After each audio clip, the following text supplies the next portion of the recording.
कि हर महीने के जो प्रथम वीक होकर संडे होता है उसमें हम लोग बड़ी व्यग्रता से इंतजार करते रहते हैं हिज ग्रेस बलराम गोविंद प्रभु की क्लास का। तो आज वह हमारे अक्टूबर महीने का पहला संडे है, तो बहुत हमारा सौभाग्य है कि हिज ग्रेस बलराम गोविंद प्रभु हमें ज्वाइन किए हैं। तो आज का जो प्रभु जी अभी बाल कांड के ऊपर में कथा कर रहे हैं, तो आज स्पेशल प्रभु जी ने पोस्ट किया है ए टीयरफुल फेयरवेल महाराज दशरथ और महर्षि विश्वामित्र का। बहुत ही सुंदर कथा है, शायद मैं पहली बार ही सुनूंगा, अब शायद बहुत लोग भी पता नहीं, बहुत कम लोग सुने होंगे। तो ये बहुत अच्छी कथा है जो प्रभु जी हम लोगों को इसके ऊपर में बोलेंगे। तो हम लोग सब लोग मिल करके अनम्यूट हो करके सब लोग मन से एक बार हिज ग्रेस बलराम गोविंद प्रभु के लिए 3 बार हरि बोल बोलकर उनका हार्दिक दिल से स्वागत करेंगे। हरि बोल, हरि बोल, हरि बोल, हरि बोल, हरि बोल। हिज ग्रेस बलराम गोविंद प्रभु की जय। प्रभु आपका बहुत बहुत स्वागत है आज की इस क्लास में प्रभु। थोड़ा पर्दा हटा दो। तो ब्रस over to you, over to Balram पर्दा हटा दो, गोविंद। वहाँ दीपक जल रहा है अभी। सब लोग प्लीज, अजय प्रभु सबको म्यूट कर देंगे प्लीज।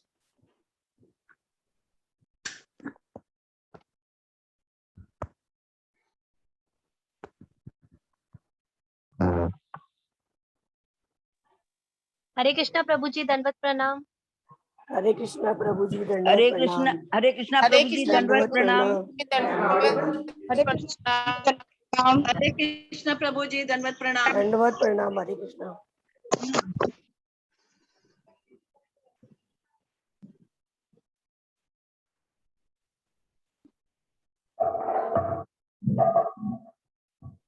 आवाज आ रही है? हाँ प्रभु जी आ रही है, थोड़ा स्लो है। थोड़ा स्लो है प्रभु, can you make it more clear? ठीक ठीक ठीक, ओके ओके ओके ओके, ठीक।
हरिनाम संकीर्तन पावन हरे कृष्ण महामंत्र की विदाई गौर प्रेमानंदे।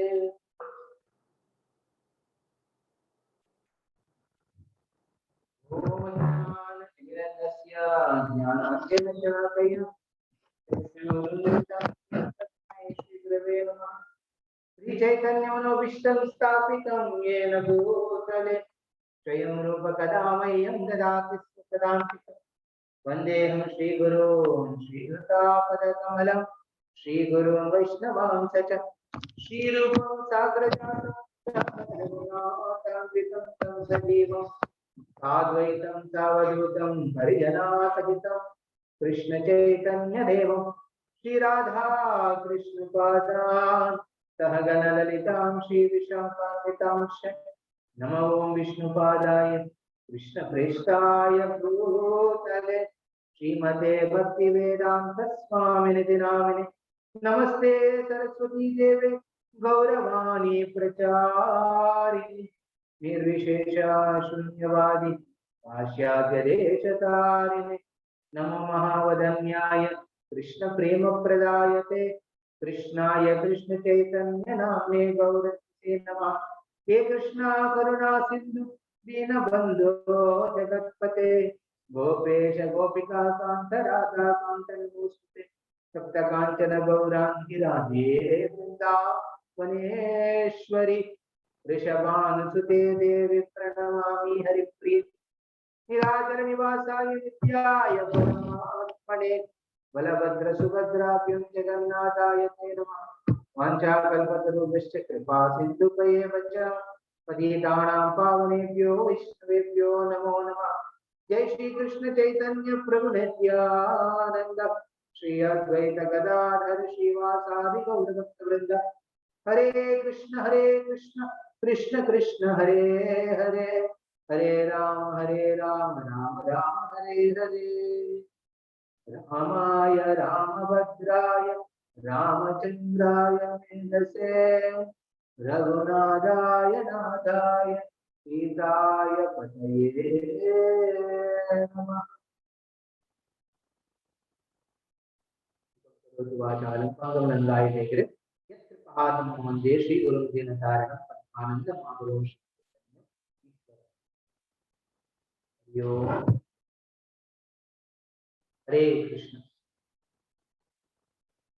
अभी मेरा आवाज लाउड है प्रभु? प्रभु जी आवाज कम आ रही है आपकी। डिस्टर्ब भी बहुत है प्रभु जी, डिस्टरबेंस बहुत है प्रभु। योर वॉइस थोड़ा इको हो रहा है। I'm in a room actually, that's why. Oh okay ठीक है वो आप कंटिन्यू रखिए, देखते हैं ठीक हो जाएगा।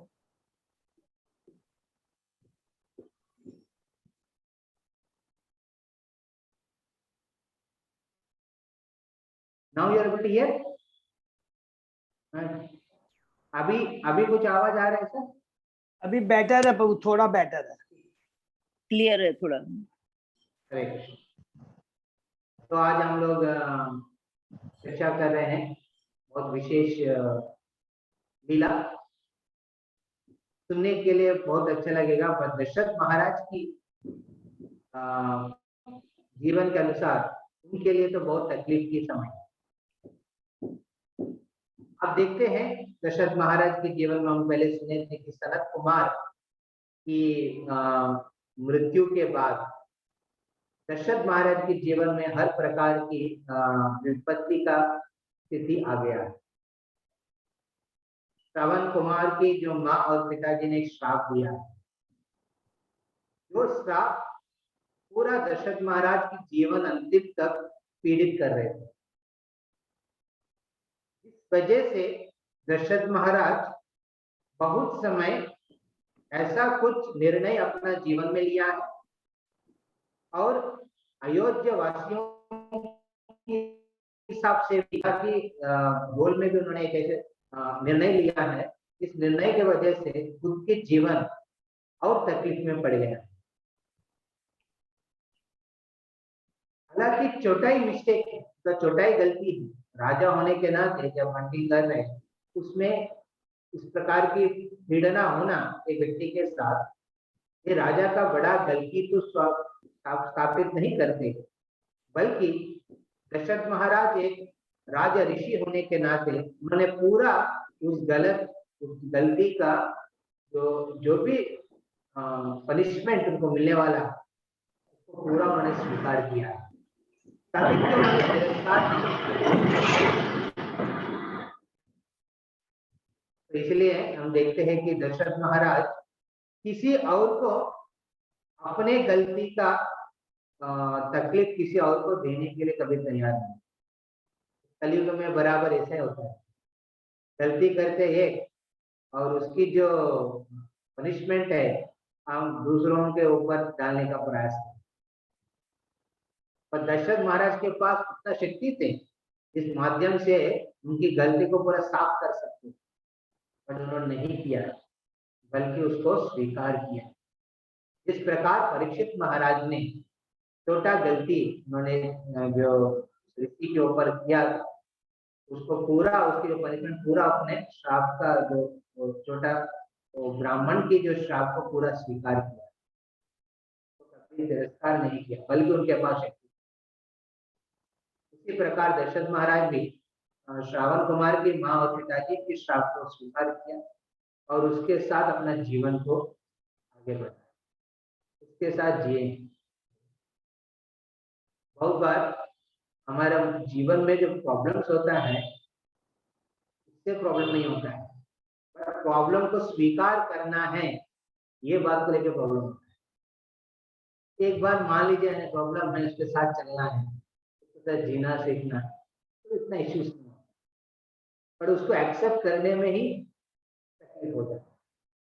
और इस प्रकार की राजा ऋषि दशरथ महाराज की जीवन से हमें सीखने को मिलता है। बावजूद वो बड़ा भक्त, महाभक्त है, शुद्ध भक्त है, जिन्होंने राम को जन्म दिया, उनके जीवन में ऐसा तकलीफ जब आए थे, उन्होंने तकलीफ को दूसरों को ट्रांसफर नहीं किया। हम दूसरों के साथ सुख बांटना चाहिए, हमारा दुख को हमारा जो दुख को अपने पास ही रख के या फिर अपने जो बहुत घनिष्ठ लोग के साथ शेयर करना चाहिए। दुख को दूसरों को नहीं देना, सुख को बांटना। इस चीज हम दशरथ महाराज से देख सकते हैं। और हम देखते हैं कि उनके जीवन में जो सुख है, आनंद है, राम जन्म होने के बाद हुआ है। इस आनंद में उतना और भाव विभोर हो गया है कि वशिष्ठ राम, लक्ष्मण, शत्रुघ्न और भरत के लिए एक गुरुकुल का आयोजन किया। और दशरथ महाराज क्या करते थे, सुबह में बच्चे तो गुरुकुल जाते थे, दशरथ महाराज उस समय राज्यसभा में जाना है, वो क्या करते थे, राज्यसभा नहीं जाते थे, बल्कि अपना राज्य सिंहासन को लेके गुरुकुल में एक स्थान में उसको रख के वहां पे बैठ जाते। मतलब अभी राज्यसभा में राजा नहीं है और राज्य सिंहासन भी नहीं है, और दोनों का है गुरुकुल में। जो वशिष्ठ राम, लक्ष्मण, भरत, शत्रुघ्न को जो सिखा रहे थे, उस समय उनके पीछे बगल में बैठ के देख रहे थे राम, लक्ष्मण, भरत, शत्रुघ्न, क्योंकि इतना सुंदर है राम, भगवान श्री राम, उनकी जितना बार देख रहे उतना उनके प्रति आकर्षण बढ़ने लगे। इतना दिन बढ़ रहे हैं ऐसा उनका आकर्षण भगवान राम के प्रति बढ़ रहा है। इसलिए वो कोई भी मौका नहीं छोड़ना चाहते। गोपियों को कृष्ण को देखने के लिए शाम तक वेट करना पड़ता है ना, पर अभी राजा दशरथ महाराज को राम को देखने के लिए वेट करने की जरूरत नहीं था। उन्होंने पॉलिसी चेंज कर ली, अपनी कोर्ट को पूरा स्कूल के सामने लेके चला। जो भी इश्यूज आते थे राजा के पास, वो गुरुकुल जाते थे, राज्यसभा में नहीं जाते थे, तब गुरुकुल जाते थे। गुरुकुल में राजा के सामने होते थे। तो वशिष्ठ को क्या हुआ, शिक्षा देने में तकलीफ हो रही थी। बच्चों को शिक्षा देना तो टीचर के साथ छोड़ना चाहिए।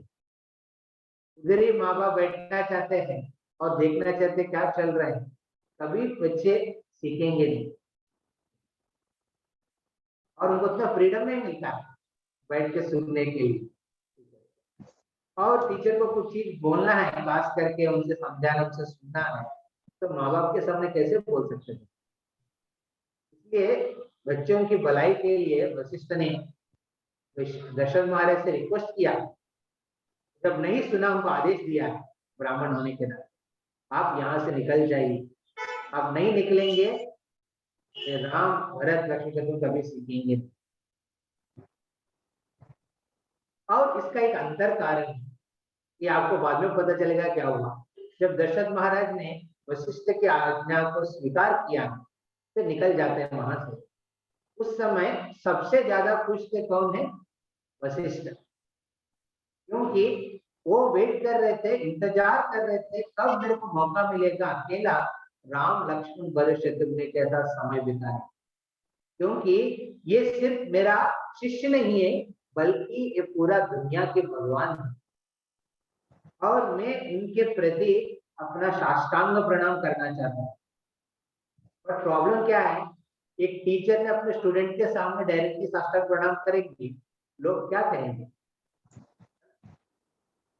लोग बोलेंगे अरे अरे स्टूडेंट प्रणाम करना चाहिए टीचर को, या फिर टीचर स्टूडेंट को प्रणाम करना चाहते हैं। तो इसलिए वो नहीं चाहते कि दशरथ महाराज वहां पे तो उनको वहां से निकाल देते, उनको रिक्वेस्ट करता आप चली जाए।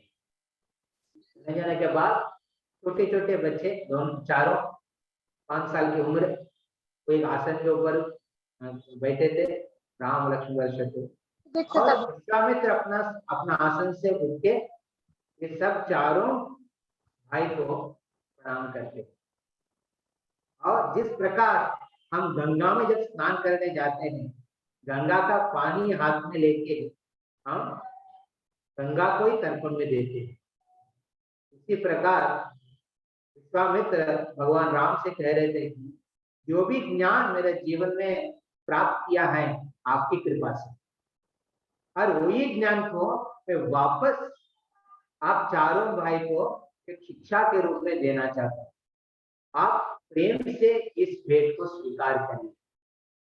कभी इस भावना से नहीं दिया कि मैं बड़े हूं आपको मैं ज्ञान दे रहा हूं, बल्कि हमेशा वशिष्ठ राम लक्ष्मण भरत शत्रुघ्न को एक भगवान के रूप में ही स्वीकार किया है और ज्ञान के माध्यम से पूजा किया है, अपना ज्ञान के माध्यम से उनको पूजा किया। प्रचार में भी यही भावना होना चाहिए। हम जो भी प्रचार करते हैं ये नहीं कि मेरा क्लास है मैं प्रिपेयर किया है, मेरा एग्जाम्पल्स है, मेरा पॉइंट्स है, मैं दूसरों को समझा रहा हूँ, नहीं। हम जो भी बोलते हैं ये प्रभुपाद की कृपा से मिला, और भगवान ने स्वयं इस ज्ञान को अपने वेदों की पुराणों में दिया है। वापस हम उनकी सेवा कर रहे हैं, उनकी सेवा में हम ज्ञान को दूसरों के साथ बांटें। तो राम लक्ष्मण भरत शत्रुघ्न गुरुकुल में अच्छी प्रकार उन्होंने ज्ञान को स्वीकार किया है गुरु वशिष्ठ से, और विशेष करके राम घोड़े की सवारी में और हाथी की सवारी में श्रेष्ठ बनता है। राम की एक्सपर्टीज है दोनों में, घोड़े के ऊपर सवारी करना और हाथी के ऊपर, और चारों भाई को तीर चलाना आते हैं, बट उससे सबसे निपुणता है भगवान राम। इसके पीछे एक छोटा कहानी है। इस कहानी को बोल के वाल्मीकि बाल्य लीला को समाप्त करते हैं। ये कहानी आते है गुरुकुल की बात। गुरुकुल में क्या होता है, मंगलवार सोमवार को क्लास हुआ है, मंगलवार को छुट्टी है, फिर बुधवार को क्लास होता है, फिर बुधवार को क्लास के बाद नेक्स्ट डे छुट्टी है, फिर शुक्रवार को क्लास होता है, शुक्रवार के बाद फिर छुट्टी होकर संडे को क्लास। तो 4 क्लास और 3 गैप है बीच में, क्योंकि जो भी शिक्षा स्वीकार करते हैं बच्चे को समय लगता है उसको ज्ञान को अपनाने के लिए, और अपनाने के लिए बहुत जरूरी है उस जो खाली समय में गुरु की सेवा करें। ये गुरुकुल का सिस्टम है। अभी के मॉडर्न एजुकेशन में आपको 6 दिन, अभी ऑनलाइन में तो 7 दिन ही करवाते हैं। घर का, तो उनको स्पेस देना पड़ेगा उनको एसिमुलेट करने के लिए, और वो संबंध भी बनाना चाहिए गुरु के साथ, उसके लिए सेवा करना चाहिए, ये सब बहुत जरूरी है। बट प्रॉब्लम यहाँ पे ये सब नहीं होता है। हम देखते हैं कि यहाँ पे छुट्टी के समय ये नहीं कि वो घर चले जाते थे, बल्कि गुरुकुल में आते थे और गुरुकुल में अलग अलग प्रकार की सेवा करते। तो सेवा करने के बाद बीच में तो कुछ गैप मिलता है, उनके बीच में gap, lunch break, snacks break है। तो ब्रेक टाइम में ये चारों भाई जाके खेलते थे। तभी राम घोड़े के ऊपर सवार करते थे, लक्ष्मण क्या करते थे, पीछे दौड़ दौड़ के जाते। जब राम हाथी के ऊपर सवारी कर रहे हैं तो लक्ष्मण घोड़े के ऊपर सवारी कर, इस प्रकार वो खेलते थे। एक बार राम ने, ये 5 साल की उम्र के बच्चे, वो क्या किया, उन्होंने अपना धनुष और तीर लेके जंगल में निकल पड़े और उनके पीछे पीछे लक्ष्मण भी गए। और लक्ष्मण देखना चाहते राम से कि ओ राम, आप तो बड़ा चलाते हैं ये धनुष, ये जो सामने जा रहे एक गांव की स्त्री है, एक गोपी है जो जा रहे थे, उनके नातुनी, नाक की जो गाली है ना, नौसरी, बहुत लंबा था, बहुत बड़ा था, इतना बड़ा छेद है जिस छेद से एक तीर को निकाल सकते हैं। वो कुछ मन से कुछ पेड़ को काट के कांटों को लेके जा रही। तो भगवान राम ने क्या किया, तीर धनुष लेके पौधों के पीछे छुप के तीर छोड़ा, ऐसा तीक्ष्ण से तीर छोड़ा कि वो तीर सीधा उस स्त्री की नोज रिंग से अंदर से घुस के बाहर निकल गया। और उसमें शक्ति था बाण में कि वो बड़ा रिंग, इतना जो बड़ा रिंग है वो छोटा हो गया, इतना छोटा हो गया कि उनका नाचना बंद हो गया। वो जो स्त्री का नाचना बंद हो गया है और उनको समझ ही नहीं आया क्या हुआ उनके साथ। वो तीर भी नहीं दिखा है, उनका देखे सडनली उनकी नोज रिंग छोटा हो गया और नाक को बंद कर दिया, और वो तो पूरा श्वास नहीं ले पा रही है, उनको बहुत तकलीफ हो रहे हैं, नीचे गिर गया, तड़प रहे हैं। फिर लक्ष्मण पीछे से हंस रहे हैं और बोले राम उनको बचाओ। तुरंत भगवान राम ने इतना देखकर उनके एक्सपर्टीज और एक तीर को छोड़ा, जिस तीर उस छोटा छेद से निकल के बाहर, जब ये नहीं कि वो खड़ा है, वो स्त्री ऑलरेडी नीचे गिर के तड़प रहे, उसी तड़पता हुआ स्त्री की नोसरिंग से वो तीर को छोड़ने के बाद फिर वो बड़ा हो जाती। उसके बाद भी वो स्त्री को पता नहीं चलता क्या हुआ है उनके साथ, फिर आराम से जंगल में चले जाते, उनको लगता है कि वो भूत पकड़ लिया, बल्कि पीछे से राम और लक्ष्मण इस प्रकार की लीला कर। तो हम देखते हैं कि विशेष करके राम ने लक्ष्मण के साथ अलग अलग बाल लीला में अलग अलग छोटी छोटी कहानी लीला किया है बाल लीला में। बल्कि हम देखते हैं कि वाल्मीकि रामायण में राम की पर्सनालिटी को एक मर्यादा पुरुषोत्तम के रूप से दिखाया, इसलिए बाल लीला बहुत कम है। और हम देखते हैं कि कृष्ण लीला में सब साथ है ना रिवोर, तो हम कृष्ण लीला में देखेंगे कि कृष्ण की जो बाल लीला है लगभग 25 से 30 चैप्टर भरा है, क्योंकि कृष्ण अपने लीलाओं के माध्यम से अनुभव देना चाहते हैं और राम अपने लीलाओं के माध्यम से शिक्षा देना चाहते हैं। तो शिक्षा देने के जो लीला में नेचुरली जो छोटा छोटा कहानी है वो कम होता है, ज्यादा नहीं रहता। तो उसके बाद हम देखते हैं कि राम छुट्टी के समय जब घर वापस जाते थे, शाम के समय जब घर वापस जाते थे, वो घर पे राज दरबार में जाके सोते नहीं था, बल्कि राज्य में कोई भी घर में कुछ तकलीफ होते थे वहां पे राम उपस्थित रहते। क्यों? उनका उनका सोच ऐसा है कि मेरा राज्य में मैं एक राजकुमार होने के नाते मेरा एक कर्तव्य बनता है, किसी का घर पे कुछ परिस्थिति नहीं ठीक नहीं है उनके साथ में दूंगा। तो जिधर भी गड़बड़ है घर पे उधर जाके उपस्थित हो जाते, खड़ा होकर देखते थे और कुछ मदद कर पाएंगे तो करते थे। यह राम की स्वभाव है बचपन से। हम देखते हैं कि वाल्मीकि रामायण में इस बाल्य लीला के बाद वाल्मीकि उनकी पौगंड लीला मतलब 10 साल की उम्र की लीला में प्रवेश करते हैं।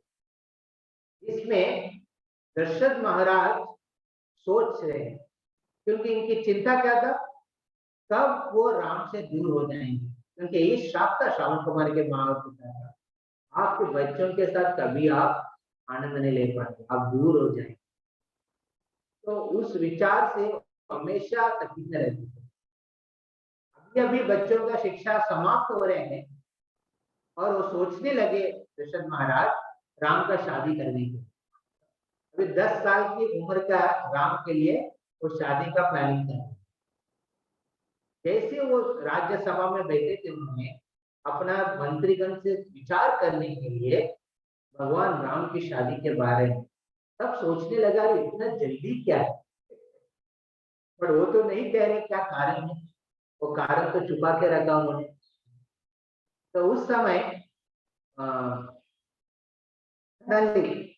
उस राज्य दरबार में जो द्वारपालक हैं दौड़ दौड़ के आते हैं और चिल्लाते हैं महाराज महाराज।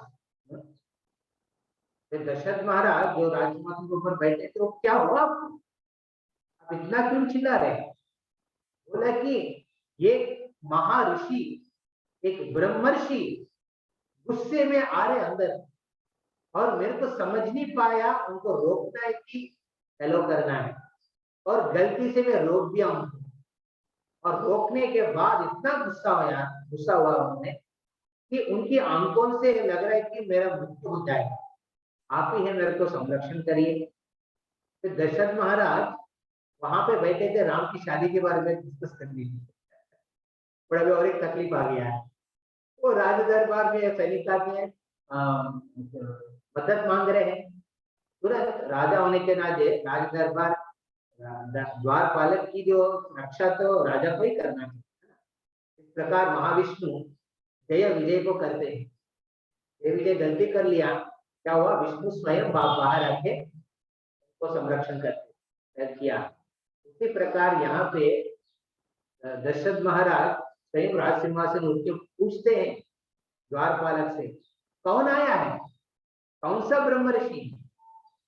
फिर वो तो भूल गया था, तो नाम मतलब इतना भयभीत हो गया कि वो कौन आया वो याद नहीं, हम तुरंत याद नहीं कर पाए। उसके बाद बोलते हैं कि राजा उनका नाम है विश्वामित्र।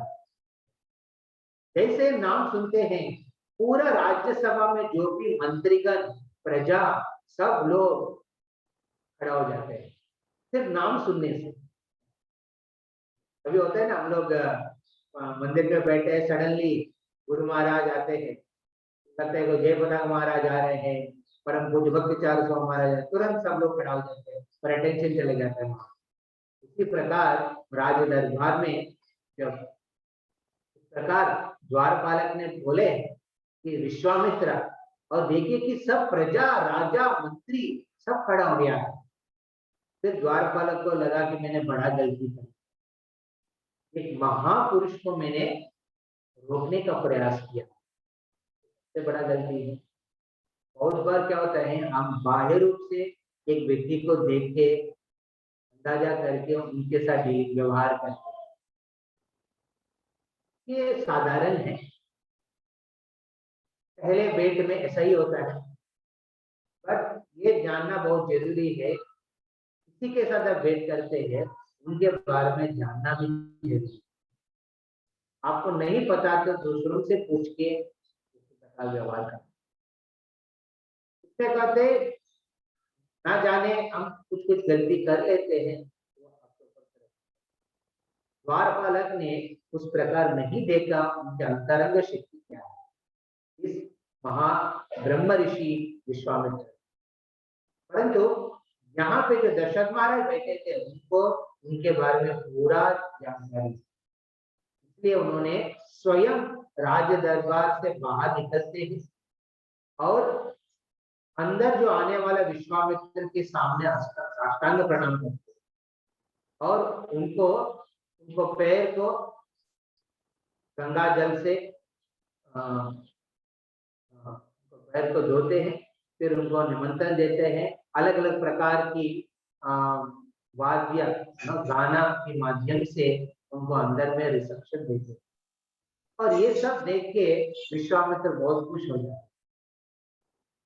इस खुशी का कारण ये है कि दशरथ महाराज वो समझते हैं कि कौन आया है, क्योंकि मान लीजिए आपके सामने व्यक्ति आपको समझ नहीं पाते हैं, उनके साथ आप क्या डिस्कशन करने में, मान लीजिए आप बहुत कुछ इंपॉर्टेंट मीटिंग करना चाहते हैं और सामने व्यक्ति आपको बिल्कुल समझते नहीं है, कुछ नहीं पता, तो उस मीटिंग में कुछ होगा नहीं है। अभी विश्वामित्र एक बड़ा एजेंडा लेके आया है, उस एजेंडा को डिस्कस करने के लिए वो देखना चाहते कि दशरथ महाराज साथ देंगे कि नहीं। दशरथ महाराज उनको बहुत मानते हैं और उनको स्वीकार करते हैं और आदर कर रहे हैं, इससे उनको विश्वास हो गया कि ये आदमी से मैं बात कर सकता, यही कारण है उनका खुशी होने। फिर दशरथ महाराज उनको एक स्थान देते हैं। एक दशरथ महाराज राज सिंहासन के ऊपर बैठे थे, उनकी बाई की तरफ एक आसन में विश्वामित्र को बैठाया है और उनके दाहिने तरफ आसन में हमारे जो मंत्री, उनके जो गुरु हैं वशिष्ठ बैठे। और आप जानते हैं वशिष्ठ और विश्वामित्र ये दोनों को पारंपरिक वीरता है, परंतु एक समय भगवान विष्णु की सेवा के लिए दोनों एक साथ हो गया और वो है अभी इस सिचुएशन में। अभी ऐसा कुछ विष्णु का लीला में दोनों एक साथ होकर सेवा करने के लिए आ गया है। कौन है? वशिष्ठ और विश्वामित्र। बल्कि दोनों का अलग अलग प्रायोरिटीज है, अलग अलग अपना ओपिनियंस है, दोनों ब्रह्म ऋषि है, दोनों के बीच में भी पहले बहुत वैरता भी थे। ये सब होने के नाते भी अभी ये कारण के लिए दोनों जुड़ गए। प्रॉब्लम क्या? दशरथ महाराज अभी तक पता नहीं क्या कारण है। तो विश्वामित्र के सामने वशिष्ठ दशरथ महाराज उन्होंने प्रशंसा करने लगे, बोले कि मेरे को इतना आनंद हो रहा है विश्वामित्र, इतना आनंद हो रहा है जैसे लग रहा है कि मेरे को पहले बार अमृत मिला है। क्योंकि उनको एक बार अमृत मिलता है ना वो पुत्र कामेश लिखने के बाद। और कहते हैं कि विश्वामित्र आपकी जो इस राज्य में आने का इतना खुशी हो रहा है जिस प्रकार 12 साल के बाद बारिश हुआ है। मान लीजिए एक राज्य में 12 साल के बाद बारिश हुई, ये लीला भी हुआ कि नहीं? दशरथ महाराज के राज्य में 12 साल के बाद बारिश होती है, तो खुद अनुभव करते इस चीज का। और कहते हैं कि वशिष्ठ विश्वामित्र राजा कहते हैं विश्वामित्र आपकी आना लग रहा है कि जो व्यक्ति बहुत साल प्रयास करने के बाद उनको पुत्र प्राप्त होता है, इतना आनंद होता है, इतना आनंद मिलता है। तो आप देखेंगे दशरथ महाराज की जो प्रशंसा है बहुत नेचुरल है। कैसे पता चलेगा? उनकी प्रशंसा में कुछ ज्यादा नहीं बोल रहे हैं। बहुत बार क्या होता है, हम ग्लोरीफाई करते हैं भक्तों को, अरे प्रभु आप ऐसा है, ऐसा है, ऐसा है, बट वो ग्लोरिफिकेशन में कभी कभी वो ये क्या नेचुरल नहीं रहते, हम ऐसा बोलने के लिए बोल देते हैं। पर यहाँ पे दशरथ महाराज सिर्फ बोलने के लिए नहीं बोल रहे हैं, वो अनुभव कर रहे हैं और उनके एग्जाम्पल जो दे रहे हैं वो सब अपना जीवन का अनुभव किया। इस प्रकार प्रशंसा करने के बाद दशरथ महाराज के एक प्रॉब्लम थे, पहले भी हुआ, वो ओवर प्रॉमिस कर देते। उन्होंने कहा विश्वामित्र आप मेरा गुरु जैसे, आपके लिए ही मेरा जीवन है, आप जो चाहिए बताइए, मैं उसको करने के लिए तैयार हूं। इस प्रकार दशरथ महाराज ने जटायु के सामने कहा, जटायु तुमने मेरा रक्षा किया, तुम्हारे लिए कुछ भी करने के लिए तैयार हूं, बताओ क्या चाहिए। बोले कि आपके पुत्र मेरा पुत्र होना चाहिए। बोला हाँ। अभी भी विश्वामित्र को पूछते हैं कि आप जो चाहिए बोलिए, मैं कर लूंगा। फिर विश्वामित्र अंदर से हंस रहे थे, क्या राजा करेगा, मैं जो पूछने वाला हूँ। फिर विश्वामित्र ने फिर बोलने लगते हैं। पहले चीज वो बोलते हैं, राजा उनको 2 प्रश्न पूछते हैं, क्या आपकी इंद्रिय संयम में है, क्या आपकी जो शत्रु संयम में है, ये उनका प्रश्न है। पहले प्रश्न, आपकी जो शत्रु है वो संयम में है, कंट्रोल में है कि नहीं। दूसरा प्रश्न पूछते हैं, क्या आपकी प्रजा आपसे खुश है। देखिए ये बहुत इंपॉर्टेंट 2 प्रश्न है। कोई भी डिवोटी, कोई भी लीडर, कोई भी घर के मालिक, कोई भी स्वामी, कोई भी घर का स्वामी, पति, या फिर कोई बिजनेस की जो बड़ा सीईओ, इंचार्ज, मैनेजर, जो भी पोजीशन में आप लीड करते हैं, ये 2 प्रश्न आपको पूछना चाहिए, जो विश्वामित्र दशरथ महाराज से पूछ रहे हैं। क्या प्रश्न, क्या आपकी शत्रु कंट्रोल में है। कितना शत्रु रहते हैं हमारे जीवन में, 2 प्रकार, एक अंतरंग शत्रु है, एक बाह्य शत्रु। बाह्य रूप में शत्रु कौन है राजा के लिए, जो दूसरा राज्य की राजा है। अंतरंग शत्रु कौन रहता है हम सबका, हमारी इंद्रिय, मन और इंद्रिय शत्रु। आप किसी को लीड कर रहे हैं, या फिर किसी को आप गाइड कर रहे हैं, या फिर टीचर है, या फिर पेरेंट है, या फिर आप बिजनेस के मैनेजर हैं, इंचार्ज है, तो आपको जरूरी है ये 2 शत्रुओं को संयम में रखने। आपके अंतरंग शत्रु इंद्रियों को, और बहिरंग शत्रु जो भी आपकी कार्य के हिसाब से, कार्यकलाप के हिसाब से जो शत्रु है, उनको कंट्रोल में रखना बहुत जरूरी। दूसरा है, कुछ आपकी प्रजा आपसे खुश है कि नहीं, ये भी हम सबको पूछना चाहिए। मेरा जो राज्य में प्रजा है मेरे से खुश है, मेरा घर पे जो प्रजा है वो मेरे से खुश है, मेरा स्टूडेंट मेरे से खुश है, मेरा शिष्य मेरे से खुश है। ये 2 प्रश्न आपकी प्रगति करेंगे। इस दोनों प्रश्न का जब जवाब मिलेगा आपको, आप जरूर प्रगति करेंगे। देखो 2 प्रश्न से विश्वामित्र पूरा राज्य की डेवलपमेंट के बारे में बता दिया। और उसके बाद कहते हैं, विश्वामित्र आपकी जो इक्ष्वाकु कुल है हमेशा मदद के लिए आते हैं। अलग अलग प्रकार की असुरों को वध करने में आपका इक्ष्वाकुल की जो राजा है उपस्थित रहते हैं। इससे ज्यादा आपकी जो राजा लोग हैं, आपकी जो वंश के राजा है, दान में श्रेष्ठ है। और वैसा राज्य में आपने जन्म लिया है दशरथ महाराज, और मैं खुद देखा है जिस प्रकार आपने इंद्रदेव को भी बचाया है। पहले के जमाने में जो पृथ्वी के राजा है, देवताओं को भी रक्षा करते थे। कौन सा एग्जाम्पल आते हैं भागवतम में, जो पृथ्वी का राजा है और देवताओं को भी रक्षा करने जाते हैं। कोई बोल सकता है, एनी गेस?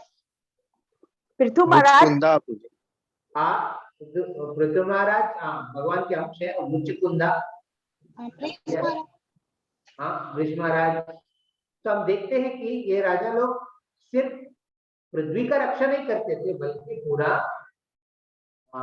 दुनिया, पूरा ब्रह्मांड को रक्षा करते। तो दशरथ महाराज भी उसी प्रकार संबरासुर एक बार इंद्रलोक में आक्रमण कर दिया और इंद्र ने कुछ नहीं कर पाया। उस समय क्या किया, दशरथ महाराज ने स्वयं जाके मदद किया। तो विश्वामित्र ये सब कहानी कह रहे हैं और वो बोलते हैं कि मैं विश्वामित्र हूँ। ये नाम कैसा है विश्वामित्र को? एक्चुअली उनका नाम विश्वामित्र नहीं था पहले, क्या है? अंगुलीमाल था, अंगुलीमाल। तो ये विश्वामित्र नाम कब हुआ है? जब वो ब्रह्मर्षि बनते हैं।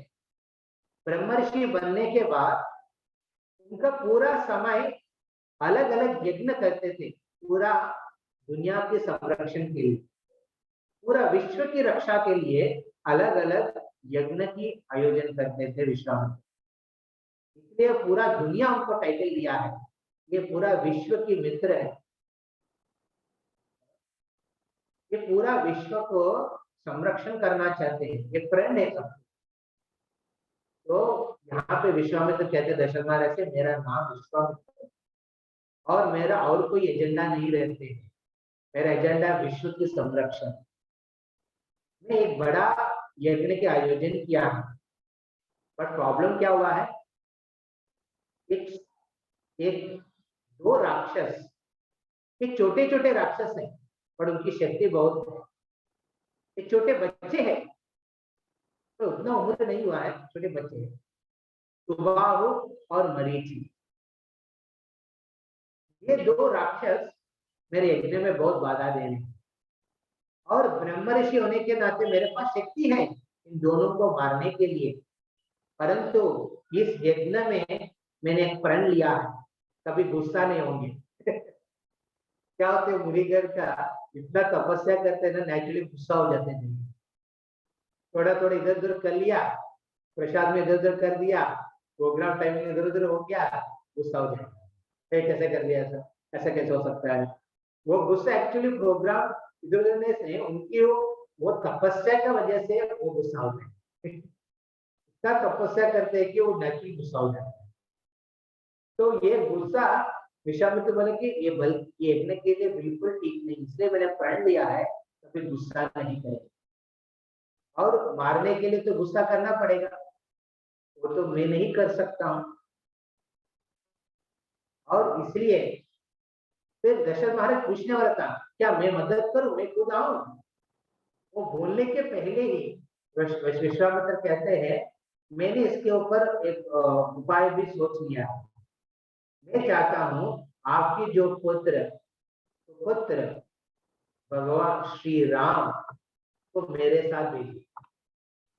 एक्चुअली विश्वामित्र सिर्फ राम के बारे में पूछते हैं, यहाँ पे डिस्कशन सिर्फ राम के लिए हो रहे हैं, ना लक्ष्मण, ना भरत, ना शत्रुघ्न। तो राम को मेरे साथ भेजिए, उनको मैं अच्छा ख्याल रखूंगा। और अंदर अंदर विश्वामित्र की इच्छा थी, क्योंकि वो वशिष्ठ से सुना कि भगवान राम की, बिकॉज ना आप देखेंगे वशिष्ठ बहुत साल से दशरथ महाराज की सेवा कर रहे हैं, हजारों सालों से सेवा कर रहे हैं दशरथ महाराज का। क्यों? वहां पे राम, ये वशिष्ठ जानते कि ब्रह्म ऋषि ने इतना शक्ति कैसे प्राप्त किया, इतना भक्ति कैसे है उनको, क्योंकि वो भगवान राम है। इसलिए मैं भी एक मौका लेता हूँ राम की संग को। तो इसलिए वो वहां पे आते हैं और दशरथ महाराज से एक प्रपोजल देते हैं कि आप ये राम को दीजिए और उनको मैं शिक्षा दूंगा, और शिक्षा देने के बाद उनको ऐसा सामर्थ्य बनाऊंगा कि सुबाहु मरीचि जैसे राक्षसों को ये तीर से मार सके। ये उनकी प्लानिंग है। जैसे दशरथ महाराज सुनते हैं, देखिए दशरथ महाराज पहले तो बोला है, जो भी वादा मैं दूंगा पूर्ण करूंगा। जैसे ही ये एजेंडा सुना विश्वामित्र का, दशरथ महाराज वहां पे बेहोश होकर गिर जाते हैं। नो रिप्लाई, ना बोलते कि जाइए, ना नहीं, कुछ भी नहीं कहते, वहां पे बेहोश होकर गिर जाते दशरथ महाराज। क्या स्थिति था एक पिता की, ऐसा आपत्ति परिस्थिति उनके जीवन में, वो सोच रहे हैं भगवान राम की शादी, और यहाँ पे विश्वामित्र आ रहे हैं और एक एजेंडा लेके राम की ब्रह्मचर्य जीवन को और दूर लेके जाने का। व्हाट इज दैट, अभी बच्चे जाते हैं ना अमेरिका ऑस्ट्रेलिया पढ़ाई करने के लिए, स्टडीज, तो इस प्रकार अभी यहाँ पे भगवान राम को लेके जाना चाहते हैं विश्वामित्र फॉरेन स्टडीज के लिए। और मदर दशरथ महाराज को बिल्कुल होश उड़ गया, और उन्होंने जैसे होश में आया उन्होंने तुरंत तो अलग अलग प्रकार के कारण देने लगे। हम यहाँ पे कुछ कारण डिस्कस करेंगे, बहुत इंपॉर्टेंट है। जिस प्रकार दशरथ महाराज और विश्वामित्र दोनों वार्तालाप कर रहे हैं बीच में, हम देखते हैं कि दशरथ महाराज कहते हैं, अरे विश्वामित्र, महर्षि ब्रह्मर्षि, आप क्या पूछ रहे हैं? सुबह हुआ मरीचित राक्षस जिसका इतना शक्ति है, उसके साथ मेरा लड़का जिसका 10 साल है, अभी एक राजकुमार को युद्ध में जाने के लिए 16 साल होना चाहिए मिनिमम, 16 साल मिनिमम क्वालिफिकेशन। आप तो 10 साल में उनको लेके जाना चाहते हैं, मैं नहीं दे सकता, ये पहले कारण। और बोले कि दशरथ महाराज कहते हैं, मेरा जो राम है राजीव लोचन, राजीव लोचन, व्हाट इज राजीव लोचन? पद्म, तो पद्म पुष्प को राजीव, राजीव मतलब जो रज से उत्पन्न हुआ है, पद्म लोचन। तो सूर्य की कांति जब सूर्यास्त होते हैं, पद्म क्या होता है? कहते हैं कि मेरा राम इतना छोटा बच्चा है, सूर्यास्त के पहले ही उनका आंख बंद हो जाता है, सो जाते हैं, सूर्यास्त के पहले ही वो सो जाते हैं। ऐसा छोटा बच्चा एक राक्षस जो रात में बहुत शक्तिशाली होते हैं, उनके साथ कैसे लड़ेंगे? नहीं कर पाएंगे। तीसरा कारण देखते हैं, बोले कि ये तो अभी अभी वशिष्ठ से कुछ युद्ध का शिक्षा लिया है, और भी बचा है उनको शिक्षा लेने के लिए, सिर्फ उनको एक्सपर्टीज तीर चलाने में है, और एक्सपर्टीज तो लेने दीजिए पहले, उसके बाद आप लेके जा सकते हैं। और दशरथ महाराज इस कारण को जब 3 कारण दिया है, उसके उल्टा विश्वामित्र कहने लगे, ये दशरथ महाराज, आप पिता होने के नाते आप समझ नहीं पा रहे आपके पुत्र का क्या शक्ति है, आप प्रेम और आसक्ति से भरे हैं, इसलिए आप राम को एक हीरा के रूप में देख रहे हैं, जिसको संरक्षण करना चाहते हैं, है ना। पिताजी का प्रेम इतना होता है कि बच्चों को एक हीरा जैसे देखना चाहिए, एक मूल्य चीज है जिसको बचा के रखना चाहिए। और बचाने का जो चक्कर में कभी कभी पिताजी और माताजी बच्चों की प्रगति का बाधा बन जाता, ये विश्वामित्र कह रहे हैं, यहाँ पे आप इतना बाधा क्यों दे रहे हो जीवन?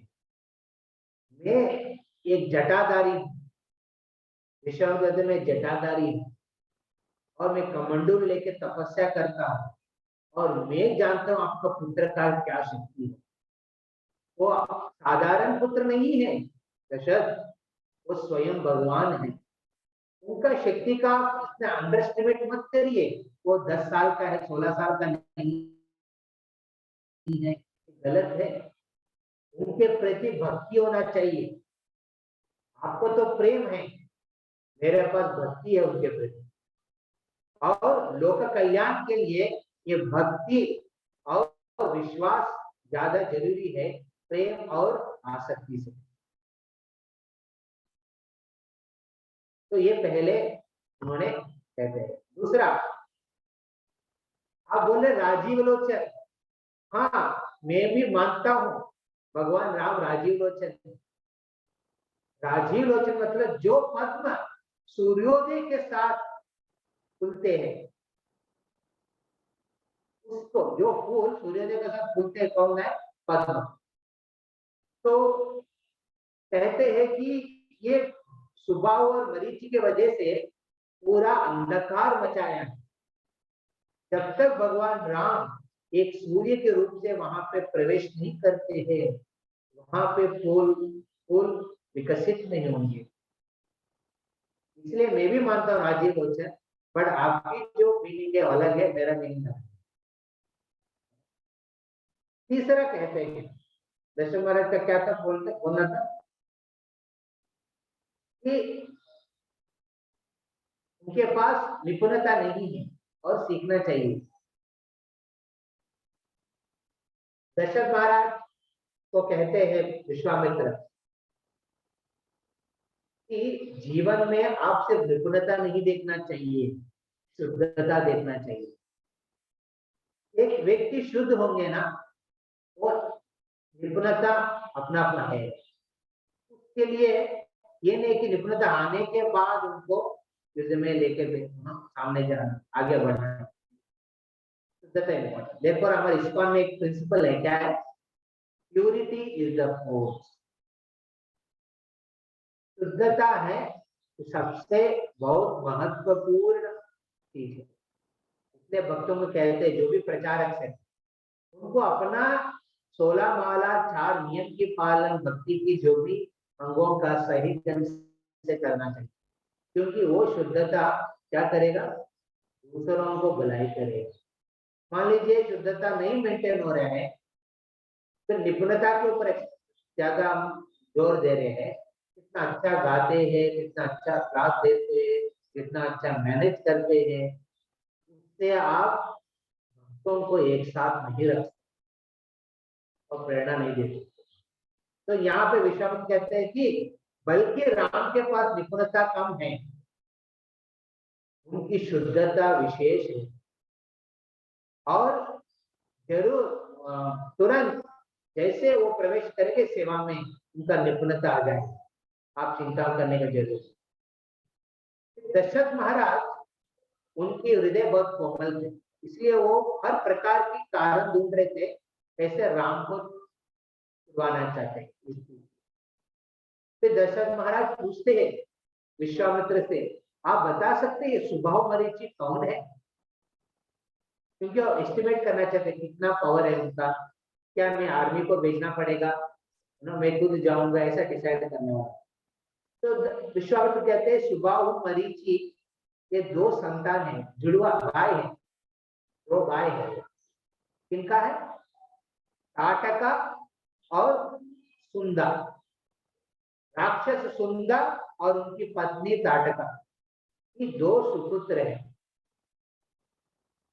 अगस्त ऋषि ने श्राप के वजह से, अगस्त ऋषि श्राप की वजह से सुंदा जो राक्षस है, सबसे बदमाशी थे, वो हर प्रकार की पाप करते थे।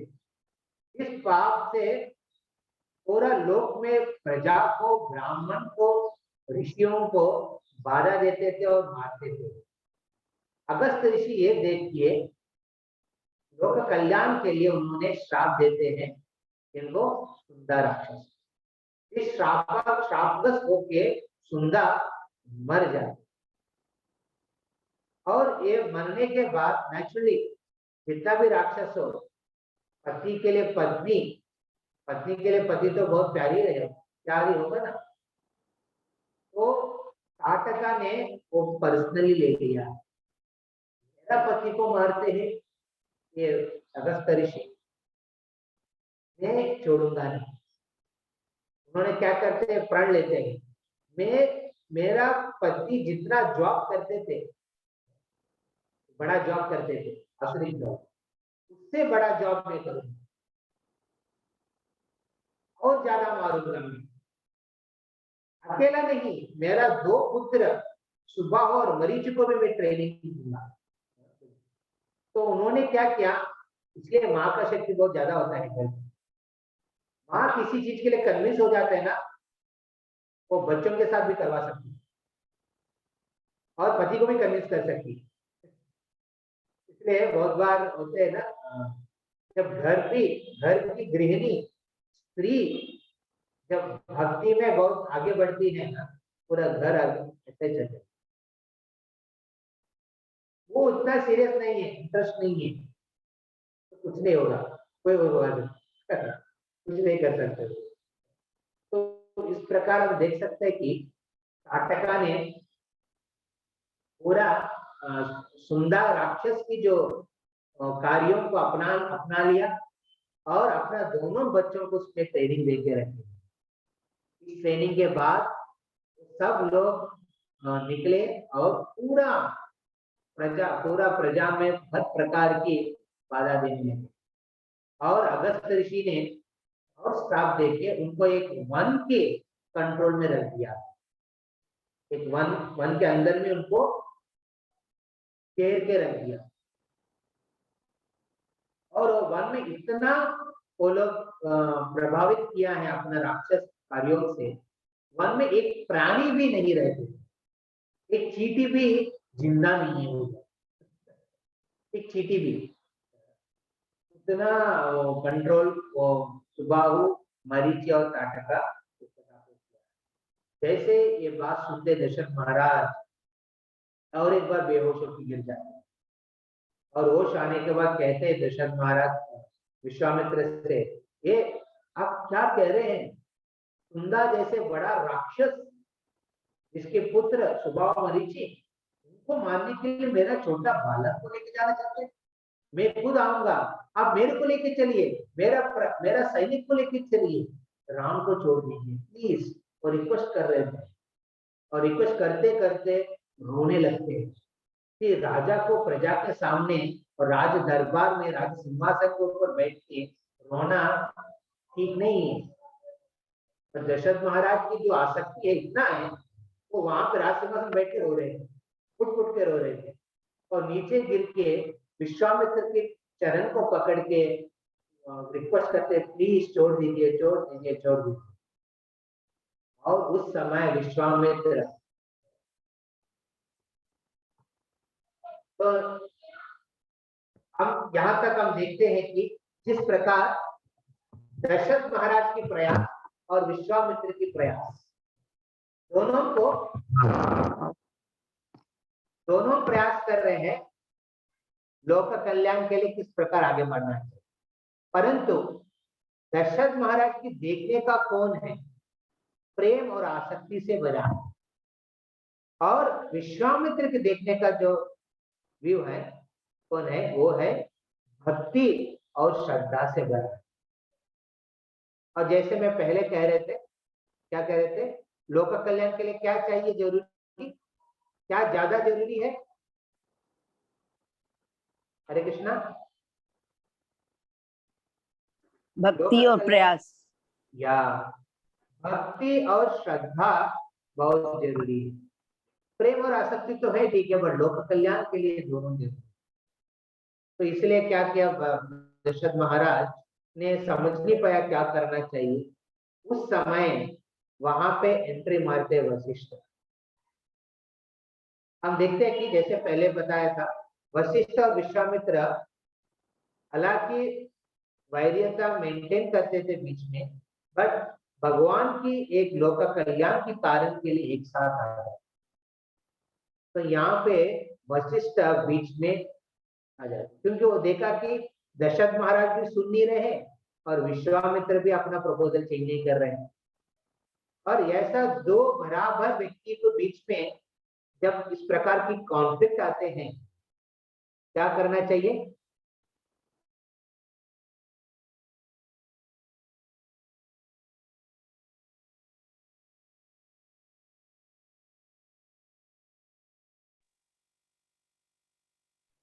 म्यूट हो गए प्रभु जी।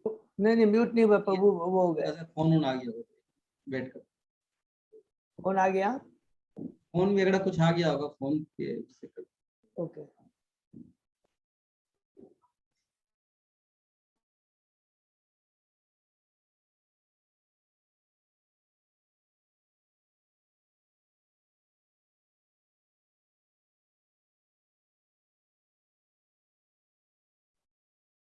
नेटवर्क इशू है, प्रभु जी ज्वाइन कर रहे थे। अच्छा, किसका स्लो है? हरे कृष्ण प्रभु जी, आपका म्यूट हो गया। स्लो है क्या? हाँ आपका म्यूट हो गया, आवाज बहुत डिस्टर्ब हो रहा है, थोड़ा आवाज। हाँ, डिस्टर्ब आ रहा है ना आवाज? डिस्टर्ब नहीं है, थोड़ा सा आवाज भेगी है, मतलब थोड़ा सा वो अभी इको dubbing है। Echo type. हाँ एक्चुअली ये मैं दूसरा जगह पे हूँ, हाँ, तो वहाँ कौन सा रूम बैठा एनवायरनमेंट हूँ, वैसा ही है। इसको आ रहा है। ओके। मेरा साउंड प्रूफ रूम में उतना नहीं है। तो हम कहाँ थे डिस्कस कर रहे थे? तो वो वशिष्ठ मुनि इंटर करते हैं। हाँ, वशिष्ठ।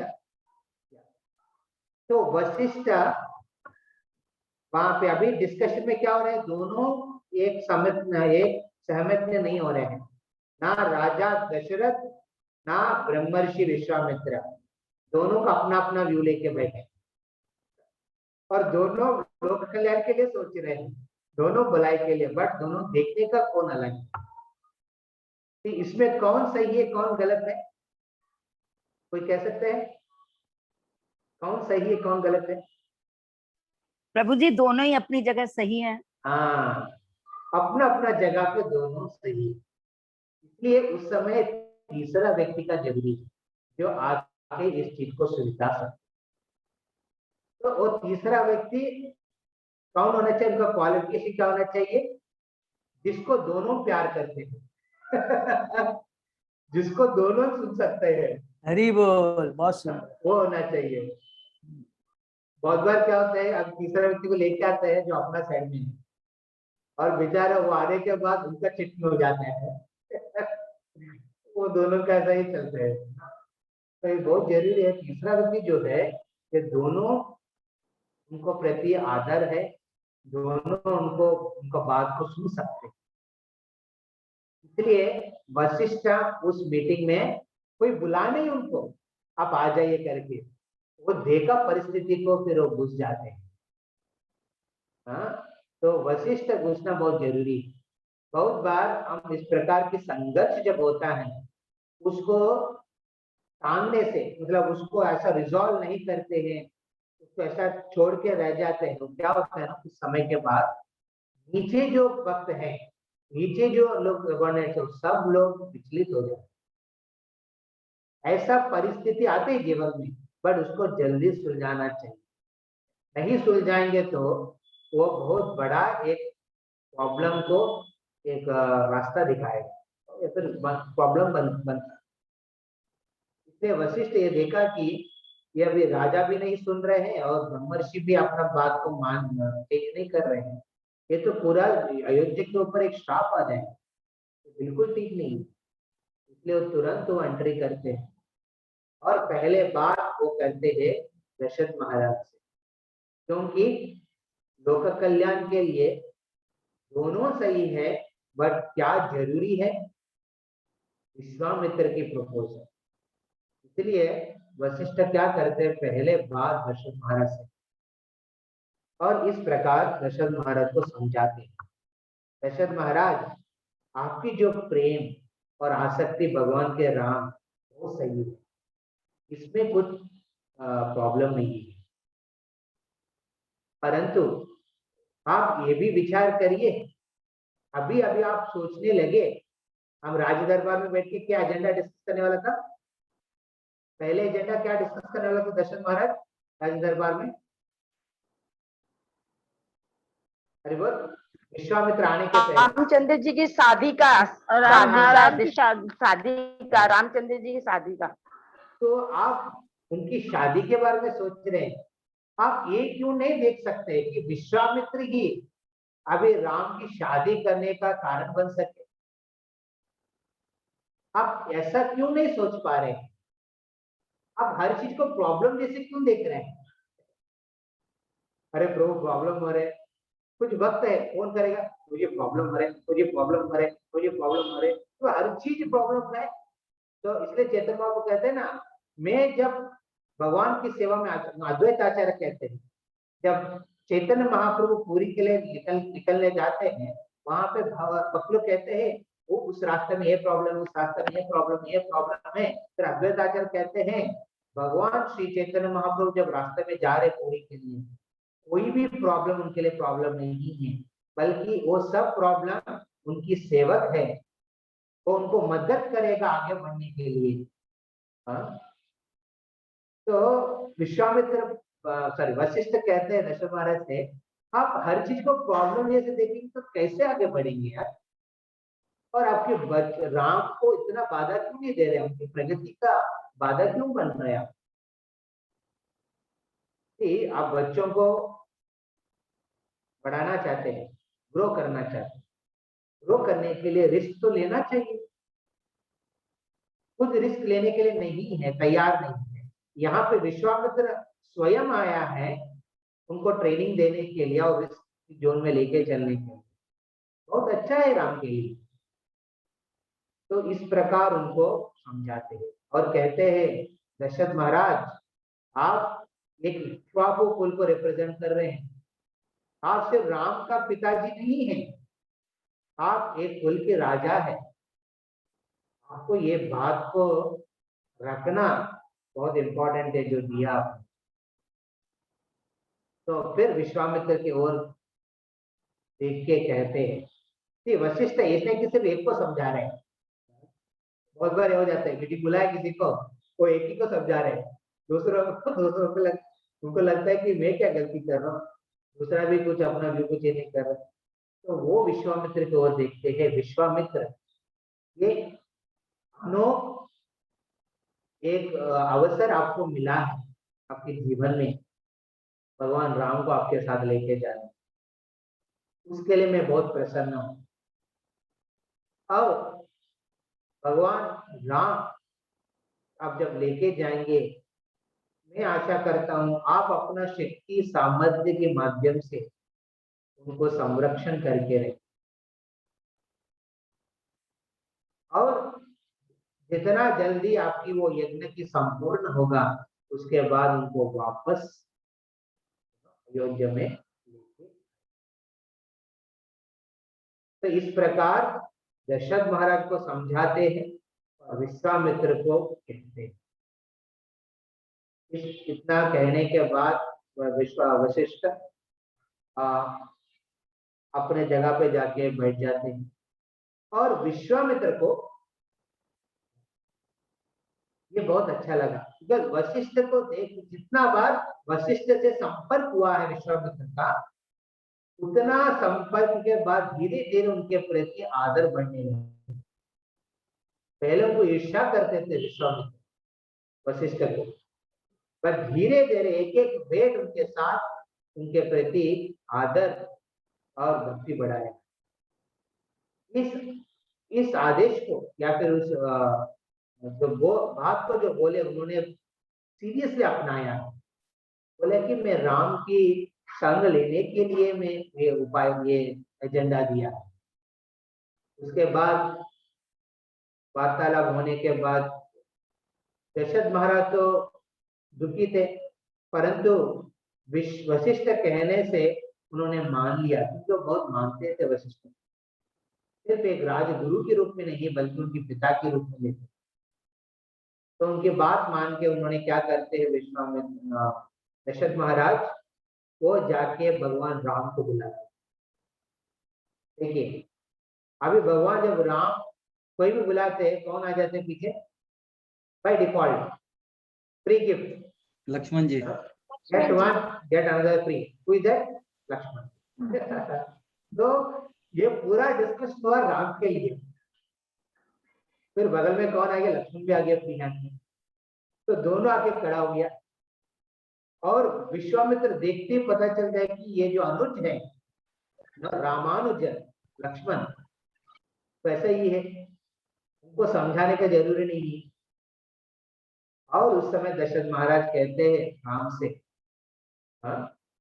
विश्वामित्र के साथ आप आगे चलिए एक बहुत मंगल कार्य है, लोगों का कल्याण के लिए आपको ये कार्य करना पड़ेगा, इसलिए मैं आदेश देता हूँ आप उनके साथ। ये बोलते बोलते बेहोश हो जाते। देखिए दशरथ महाराज ये नहीं है कि हमेशा भाव में रहते, बल्कि वो बात को समझते थे, मानते थे, और उसके साथ साथ अपना हृदय में भी उस वेदना को नहीं मतलब नहीं उठा सकते थे, इसलिए बेहोश हो जाते। ये भक्त का जीवन ऐसा ही होता है कि नहीं? हम सब भक्त का जीवन में देखेंगे, हम अपने धर्म के अनुसार वर्ण के हिसाब से कार्य करते हैं और हमारा भक्ति भी करते हैं, और भक्ति करने के समय कुछ परिवार आपके साथ देते हैं, कुछ नहीं देते हैं, कुछ भक्त आपके साथ बन के बहुत अच्छा दोस्त बन जाते हैं, कुछ भक्त आपसे उल्टा करके आपके ऊपर तमाशा करते हैं। तो इस प्रकार के अलग अलग प्रकार की जो भाव बीच में भक्त का जो हृदय है ना, कभी इस प्रकार भाव विभोर हो जाए। और हम देखते हैं कि दशरथ महाराज अपना धर्म को नहीं छोड़ा, अपना राजा होने के नाते उन्होंने राम को जाने के लिए आदेश दिया है, बल्कि अंदर अंदर हृदय के अंदर में वो स्वीकार नहीं कर पाया, जिसके वजह से वो बेहोश हो गए। ये स्वाभाविक है, हम इस प्रकार के तड़पने जाना स्वाभाविक है, ये वीकनेस नहीं है। ये मत सोचना मैं बहुत कमजोर हूँ और कमजोरी नहीं, ये स्वाभाविक है। जैसे शुद्ध भक्त का हो रहे हैं, हमारा भी होने का चांसेस बहुत है। हमको कभी ये नहीं सोचना है कि गड़बड़ हो रहा है। उसके बाद फिर राम को जैसे एक्चुअली राम का सोच विशेष है, जैसे बुलाए उसको बोला कि चल आपको जाना है, तुरंत वो पिताजी का आदेश को पालन किया है और विश्वामित्र को प्रणाम किया। उनके मन में ये विचार नहीं आया क्या अरे मेरे को इन्वॉल्व नहीं किया, अरे जाने वाला मैं हूँ, कटने वाला मैं हूँ, मैं जाके लड़ना चाहिए, और मेरा व्यू लेके बिना आपको कैसे चला गया आगे। ये राम की मर्यादा है। वो पूरा विश्वास करते थे, जो दशरथ महाराज वशिष्ठ मिलके जो डिसाइड कर रहे मेरा भलाई के, कि ये विश्वास बचपन से आते हैं, बीच में नहीं आएगा।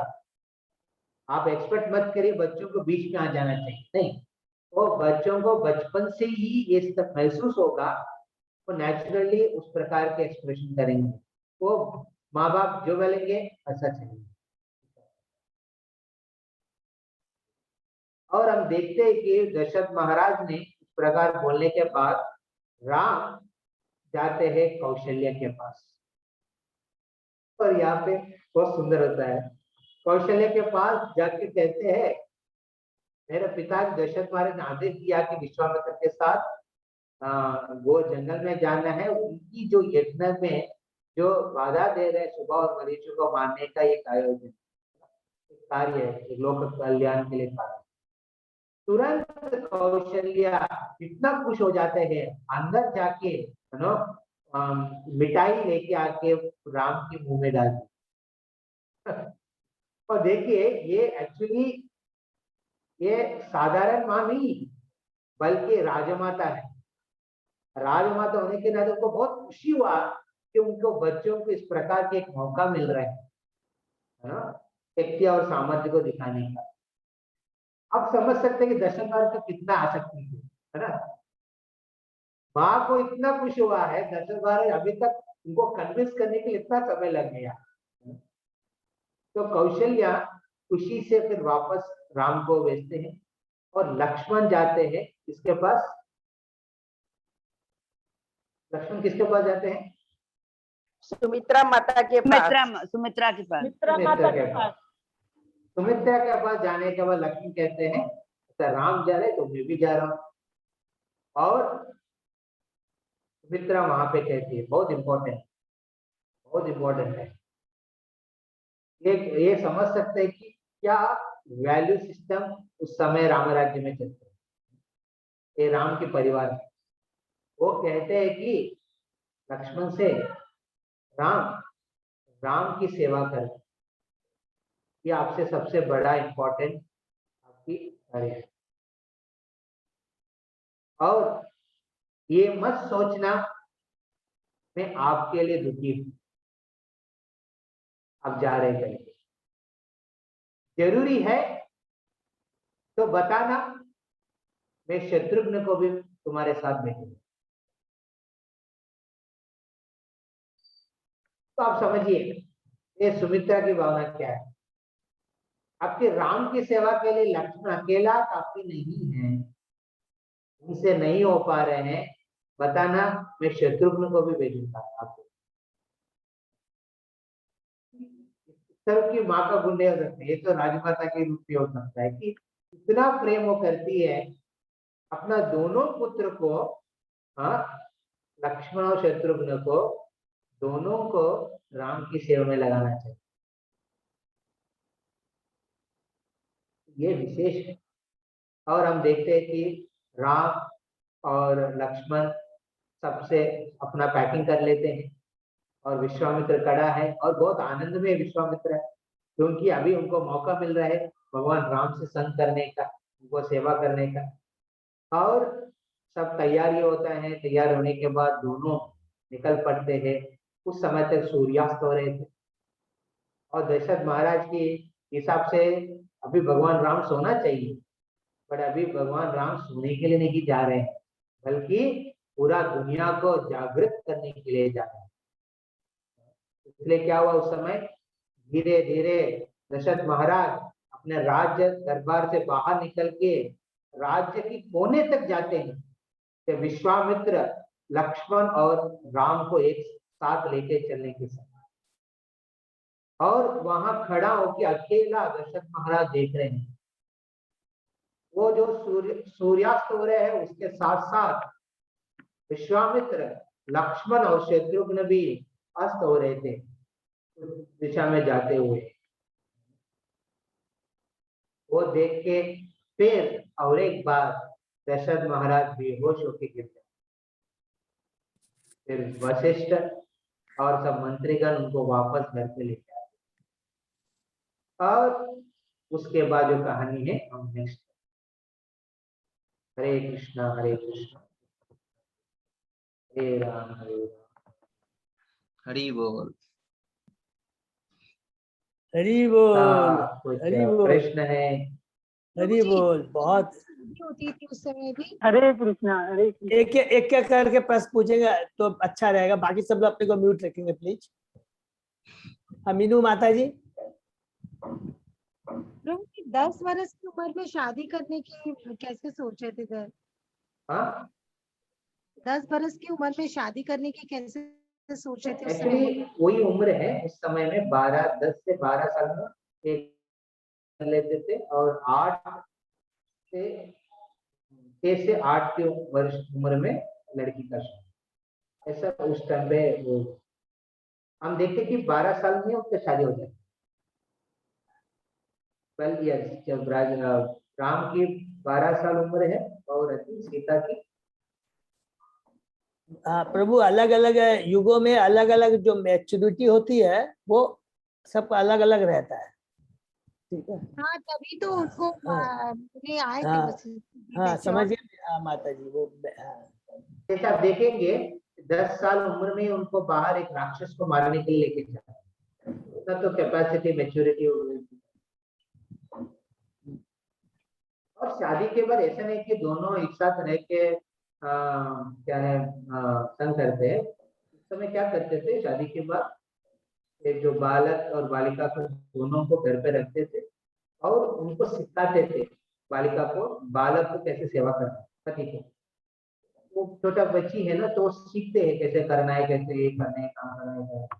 ये सेवा करने से उनके प्रति आकर्षण होता है। जैसे एक पर्टिकुलर उम्र आने के बाद, लगभग उनकी कौमार कैशोर अवस्था, 16 साल और 14 साल, लड़की का 14 साल और लड़का का 16 साल, उस समय उन दोनों को एक साथ रहने के लिए तो संरक्षण में रखिए। बस लड़का भी अभी सोचेंगे कि और कोई गर्लफ्रेंड नहीं हो सकती, क्योंकि ऑलरेडी उनका शादी है। और लड़की का भी ये क्लियर हो जाता है कि ये मेरा पति है, इनके अभी जो भी प्रेम मेरे को दिखाना है इनके उनके प्रति में दिखा, हरि उनके लिए मैं बोल, गाना बना सकता हूँ, उनके लिए ये कर सकता हूँ। बहुत सुंदर, हरि बोल। अभी हम सोच नहीं सकते कलयुग में, कलयुग थोड़ा उल्टा है। प्रभु जी अभी भी गांव में होता है ऐसा, गांव में अभी भी कलयुग में भी छोटे बाल विवाह का प्रचलन तो था ही पहले।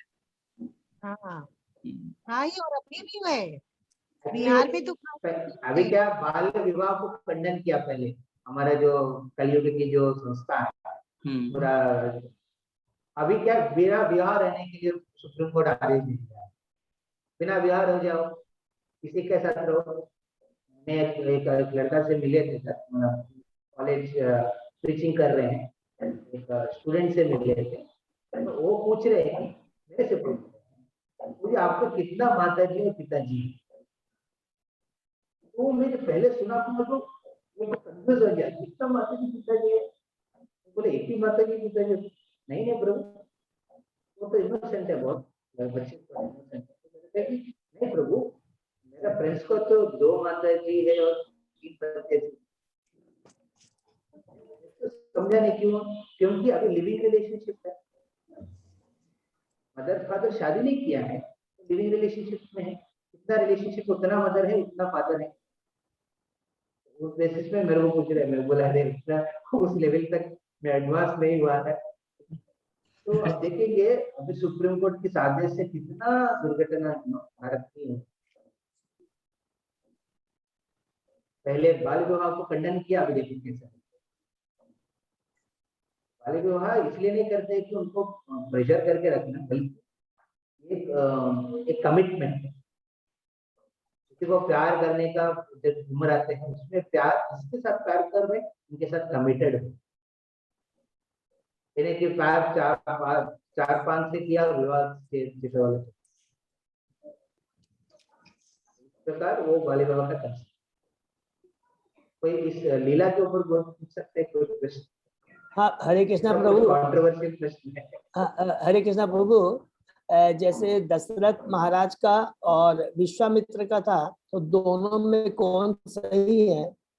तो जैसे उसमें आपने किया था, तो जैसे ऐसा शिक्षा नहीं मिल रहा है कि विश्वामित्र राम जी को जो ले जा रहे थे पर हायर कास्ट के लिए, माने हायर कास्ट था उनका, बिकॉज उनका उद्देश्य था कि किस तरह की, एक्चुअली उद्देश्य था कि सर्व कल्याण के लिए, माने दूसरे पूरा कल्याण के लिए था। और दशरथ महाराज की थी वो एक अपनी आसक्ति थी उनके प्रति, लेकिन विश्वामित्र की जो आसक्ति थी सर्व कल्याण के लिए थी, ऐसा बोल सकते हैं? हाँ, एक्चुअली यहाँ पे देखने को बहुत इम्पोर्टेंट है, ये मैं पॉइंट डिस्कस नहीं किया। दशरथ महाराज अब जो कह रहे बहुत सही, हायर कॉज है, बट दशरथ महाराज भी उसमें मदद करना चाहते थे। विश्वामित्र की कॉज में वो नहीं बोले कि मैं मदद नहीं करूंगा, वो कह रहे कि आप राम को छोड़ दीजिए, मेरे को लेके चलिए। मैंने संबरासुर को मारा, मेरे पास शक्ति है, मेरा सैनिक के पास शक्ति है, हम दोनों चलेंगे, सैनिक और दशरथ महाराज। राम को घर पे छोड़ दिया, कहना यह था। विश्वामित्र की कारण में सिर्फ सुबाहु मरीच को मारने का नहीं, लोक कल्याण के लिए सिर्फ क्या है करना, एक करेंगे सृष्टि भी करना चाहिए लोक कल्याण। हरि बोल। तो वो 2 कारण क्या था विश्वामित्र का? पहले कारण है ध्वंस करने का, मतलब नाश करने का, जो असुर की प्रबल को, वो सुबाहु मरीची और ताटका का वध से होता है। उसके बाद सृष्टि मतलब प्रगति करने के लिए 2 लीला हुआ है, वो है अहिल्या के उद्धार और दूसरा है सीताराम की विवाह। तो सीताराम की विवाह लोक कल्याण के लिए बहुत इंपॉर्टेंट थे, जो कारण सिर्फ और सिर्फ विश्वामित्र को जानते थे, ना वशिष्ठ जानते थे उस समय, ना दशरथ महाराज जानते थे उस समय। इसलिए वशिष्ठ दशरथ महाराज से कहते हैं कि आप सब चीज को प्रॉब्लम जैसे क्यों ले रहे हैं, ये जो प्रपोजल दे रहे विश्वामित्र, उसके पीछे में बहुत कारण है, आप अभी समझेंगे नहीं, आप करो, तो विश्वास करके आगे बढ़ो, होगा। हरि बोल, बहुत सुंदर। और किसी का आज थोड़ा तो प्रभु डिस्कशन डायलॉग्स था बहुत, लीला बहुत कम थे। बहुत सुंदर आया लीला है, प्रभु। डिस्कस करके फिर चला गया। हम लोगों ने प्रभु जी रामायण में पहले ऐसा नहीं पढ़ा कभी भी। नहीं पढ़ा। और प्रभु नहीं इससे हम लोग को गुरु जो है जो भी कहते हैं उसके पीछे सर्व कल्याण की भावना होती है। जो बोलते हैं एज इट इज बोनाफाइड गुरु जो कहते हैं उसको हमको मान लेना चाहिए। मुझे लगता है कि खुद का तकलीफ हो रहा है, बाधा हो रहा है, तो वो बाधा एक्चुअली मदद करने वाली है। हरि बोल। वो बहुत ही सुंदर। अभी जैसे माता जी ने कहा ना, इस तरह का देखिए, हम एक लीला सुनते हैं, वो तो आनंदमय होती है और हमारी क्योंकि आत्मा का वो बोझ है, लेकिन साथ साथ वो इतनी इसकी स्पिरिचुअल जो शिक्षा प्रद है वो बहुत ही पावरफुल है। हरि बोल, बहुत सुंदर। किसी का और कोई प्रश्न है?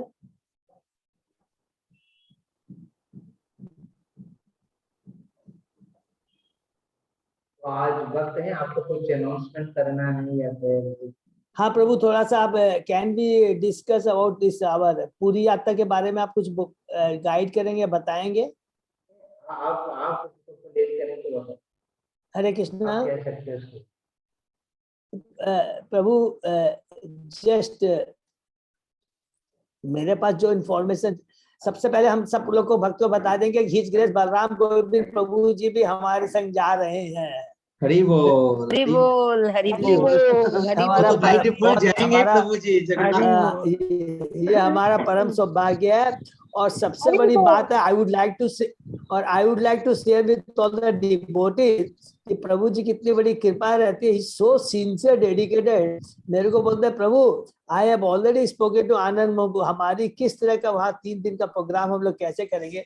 प्रभु हमसे ज्यादा चिंतित है। तुरंत प्रभु अपने दूर से वापस आते एकदम सिंसियर होकर एकदम पूरा उन्होंने तुरंत आनंद मोहन प्रभु के संग में मीटिंग किया है कि किस तरह हम लोग का 3 दिन की यात्रा होगी है।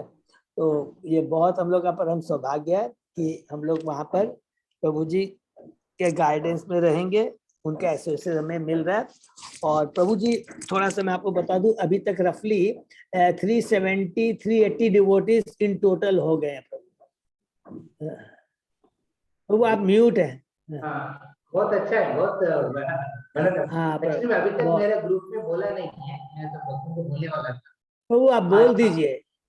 आप जो आज मैं अनाउंस करने वाला हूँ। बोल दीजिए क्योंकि सब अभी भी मिल जाएगी, बाद में फिर दिक्कत हाँ दिक्कत होगी प्रभु, मैन टिकट का है। और अभी ब्रज कुमार प्रभु माया सॉरी पूरी में है। और हम लोग ऑलरेडी एक होटल बुक कर दिया है प्रभु, बहुत ही अच्छा होटल है। जैसा वो बता रहा है कि उसमें अकेले में 100 रूम्स हैं उसमें, और एक बहुत बड़ा हॉल है, एसी हॉल है।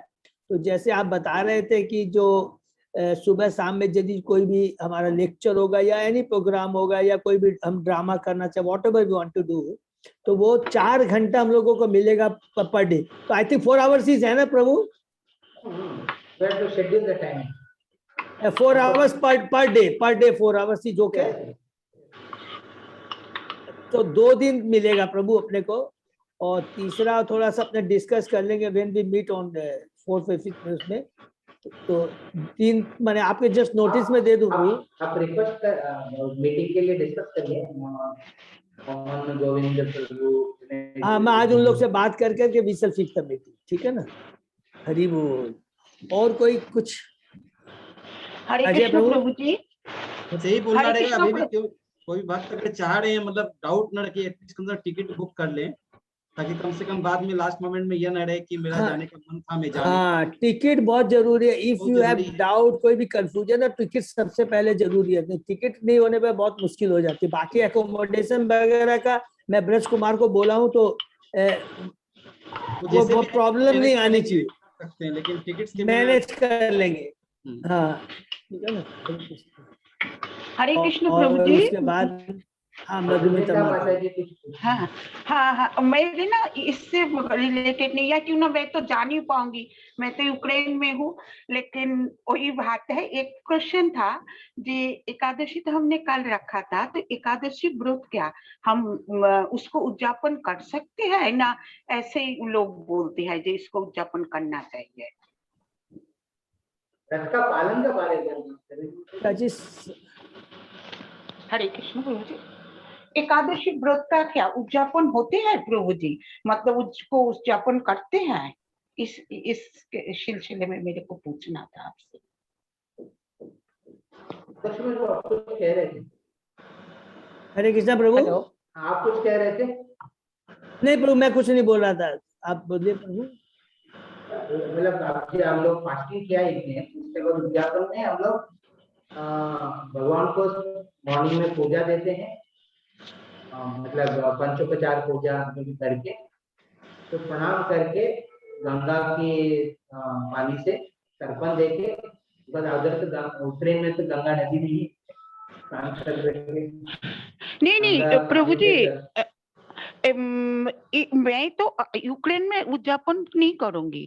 मैं तो वही बोल रही हूँ कि वृंदावन से, मतलब मैं किसी ने मेरे को बताया थे आप काफी सालों से एकादशी का व्रत रखते हो, तो आप उद्यापन भी कर सकते हो अब जब इंडिया वापस आओगे, और उस फिर उठा भी सकते हो। तो मेरे को सुनने में थोड़ा उटपटांग सा लगा, तो मैंने सोचा आज आप लोगों से मैं पूछ लेती हूँ, क्यों मैं आप लोगों के स्थान से जुड़ी हुई हूँ। नहीं, ठीक है, आप मधुमिता मत आप क्या करें, फोन नंबर लीजिए मेरा, तो आप हाँ, फिर मैं बताता हूँ आपको सेपरेटली, उसका बड़ा प्रोग्राम होता है, आप जो कह रहे हो बहुत बड़ा है। हाँ, हाँ, तो हाँ, उसके लिए विशेष करके करने के लिए आपको वहां पे तो कॉल नहीं हो, फिर आपको कुछ करना अच्छा, पड़ेगा। विशेष करके ओ, वैष्णव सिद्धांत में हम जो प्रभुपाद दिया है, उसमें हाँ, हाँ, एकादशी का व्रत पालन करेगा, उसका नेक्स्ट डे फास्टिंग करते हैं। इस हाँ, प्रकार हाँ, भक्त हर एक एकादशी को पालन करते हैं, और निर्जल पांडव निर्जल एकादशी के निर्जल करते हैं, उतना हाँ, काफी हाँ, है।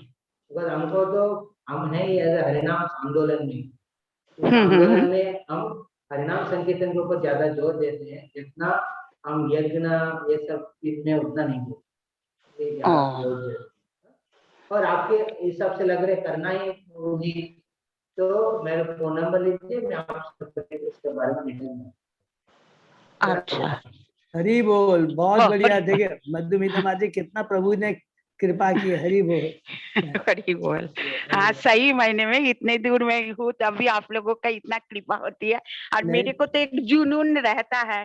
इधर अभी देखिए कितना टाइम हुआ, आप लोगों के उधर तो मेरे को मालूम नहीं कितना, अभी इधर 10 बजे। मैं तो सुबह का भी जो होती है क्लास, मैं सुबह 4 बजे, मतलब 4:30 बजे इधर शुरू हो जाते हैं, मैं हरि उठ जाती बोल, हूँ, लेकिन मेरे को लगता है मेरे लिए मिस नहीं होना चाहिए। हरि बोल, ये आपकी डेडिकेशन है, भक्ति है। नहीं, ये माता वहां से आपके यूक्रेन से अटेंड कर रहे हैं। हाँ, मैं यूक्रेन, प्रभु जी मैं इधर की मंदिर भी गई हुई थी एक दिन, तो उधर जो माता जी और प्रभु जी वगैरह थे, तो मेरे को इंडियंस देख के उसको फिर मैं तो लैंग्वेज यूक्रेन व रशियन बोलते हैं, मेरे समझ में नहीं आता, इंग्लिश भी ये लोग कम ही समझ सकते हैं, तो मैंने इसको फिर बोला जी प्रभुपाद जी का जो ये था उधर इंडिकेट करके मैंने बोला मैं भी उनको मानती हूँ। वो लोग इतने खुश हुए, 2-3 है तो वो कहने लगे मेरे को कीर्तन कीजिए कीर्तन, तो फिर मेरे को तो इतना आता नहीं, फिर आप लोगों से सीखा जय राधा माधव, वो मैंने गाया, और मतलब हरिनाम संकीर्तन किया, वो लोग खुद ही करताल ढोल लेकर आ गए, फिर हमने कीर्तन किया उधर 10 मिनट, मेरे को इतना अच्छा लगा। मैंने बोला चलिए, मेरे तो आप लोगों से जुड़ने से प्रभु की कृपा से मेरे भी इधर थोड़ा कृपा मिल यहाँ पे गई। आप किनसे कनेक्टेड है माता जी? मैं यूक्रेन में हूँ प्रभु जी। ये भक्तों के ग्रुप में, भक्तों में किससे आप कनेक्टेड हैं? मैं तो पहले मोहन प्रभु जी है ना, उनके घर गई थी, फिर उसके बाद उन्होंने मेरे को संगीता माता जी के ग्रुप से ज्वाइन ओके, किया। संगीता माता जी, ठीक है, हाँ, very good. माता जी फिर इधर आ गई इसलिए हम। हाँ, और अभी मैं जगन्नाथ ग्रुप से जुड़ी हुई हूँ। अजय प्रभु जी और ये जो माधव प्रभु जी भी, मतलब अभी जो प्रभु बहुत जी, बढ़िया। उन लोगों से मतलब मैं ज्यादा ये हूँ, एक्सपेयर हूँ, मतलब अच्छा लगता है मेरे को बहुत। आपका तो मैं सुनती हूँ, जरूर सुनती हूँ। पूरी हाँ सिंसियर है, जी, हर प्रोग्राम हमारा अटेंड करती है। मैं प्रभु जी को बता रहा हूँ आपके बारे में, बहुत सिंसियर है, हमारा जितना भी शेड्यूल सारा प्रोग्राम ज्वाइन करती है, जब भी कोई सेवा हरि बोल। पार्टिसिपेट करती है, मतलब सी इज वेरी सिंसियर। इतनी दूर रह करके भी हम लोग हर भक्तों के लिए इंस्पिरेशन है कि अरे नहीं गुरु। और thank you so much Madhumita माता जी। और देखिए हम लोग वी आर फॉर्चुनेट, अगेन मैं रिपीट करता हूँ, बलराम गोविंद प्रभु डिस्पाइट इतने बिजी रहते हैं, देखिए हाँ, हाँ, मंदिर का पूरा एटी डिपार्टमेंट, इतना उनका अपना कॉन्ग्रिगेशन है, उसके बाद फिर यात्राएं हैं, और इतना भी हमारे जितने ऑनलाइन प्रोग्राम्स वगैरह होते हैं उसको पूरा प्रॉपरली लाइव जो प्रोग्राम होते हैं पूरे मंदिर के ऑन वेरियस फेस्टिवल सारा प्रभु जी ऑर्गेनाइज करते हैं। तो we are really very fortunate and we are really from core of our heart हम लोग प्रभु जी को पूरा हृदय से हम लोग सब धन्यवाद देते हैं कि प्रभु आप ऐसी कृपा हम लोग पर बनाए रखिएगा, और प्रभु जी गाइड भी करते रहते हैं एकदम अलग अलग। ठीक है ना। तो अभी जस्ट प्रभु एक तो छोटा सा और एक तो शेयर कर लूं, अभी जस्ट ब्रज कुमार प्रभु का मैसेज आया अभी ऑनलाइन व्हाट्सएप मैसेज आया है, तो उसने कहा कि और भी दूसरी जगह है 800 या 900 रुपए में रूम मिल रहे हैं नॉन एसी डबल बेड, लेकिन अभी जहाँ वो बुक किया तो कम नहीं कर रहा है लिहाजा, लेकिन सारी फैसिलिटीज वहां पर है, पूरा प्रसादम हॉल, टीचिंग हॉल सब, और एक ही जगह सारे अपने को 98 रूम्स मिल जा रहे हैं। तो आई थिंक मैं उसको हाँ भर दूं क्या? नॉन एसी ना, आप लोग नॉन एसी लेने हैं। अजय प्रभु हाँ प्रभु जी, आई थिंक कि उसमें आपने जो बताया इसमें 98 रूम्स हैं, तो बहुत सारे भक्त अपने एक साथ ही वहाँ पे रहेंगे, तो उसमें एसी हाँ। नॉन एसी जो जैसे भी ये तो कर ही देना चाहिए, जो कि इसमें हॉल वॉल भी मिल जाएगा अपने मिल को। जाएगा। और दूसरा दूसरी जगह जितने डिवोटीज हो रहे हैं उनके अलावा अगर अपने को और रिक्वायरमेंट पड़ती है तो उनके अगल बगल में जो भी होटल्स वगैरह वो उनको बुक करना पड़ेगा। करना पड़ेगा। और दूसरा के दूसरे जगह जो दो डबल बेड मिल रहा है 800 रुपए में, वो they are not allowing more than 2, 2 से ज्यादा अलाउ नहीं करते हैं, लेकिन यहाँ पर बोला कि आप 3-3 जन रह सकते हैं डबल बेड। प्रभु जी अपने पास जितने भक्त हो, अगर वहाँ रूम जितने अवेलेबल हो रहे हैं उसमें अगर एकोमोडेट हो जाते हैं तो जरूरत नहीं पड़ेगी, बट अगर हाँ वही नहीं पड़ेगी तो कर ले, तो इसको देना पड़ेगा अपने को। हाँ तो ठीक है, मैं इसको ओके कर दे रहा हूँ प्रभु। हरि बोल। हाँ। प्रभु और यात्रा के लिए अलग से करेंगे इसलिए बलराम गोविंद प्रभु, और सबको इनकरेज कीजिए कि और ज्यादा से, ऑलरेडी जगन्नाथ ग्रुप से 69 डिवोटीज हो गए। हरि बोल। कितना अजय प्रभु 69 हुए ना? 70 है, पर एक पड़ोस सभी 70 है। 70 हो गए। हरि बोल।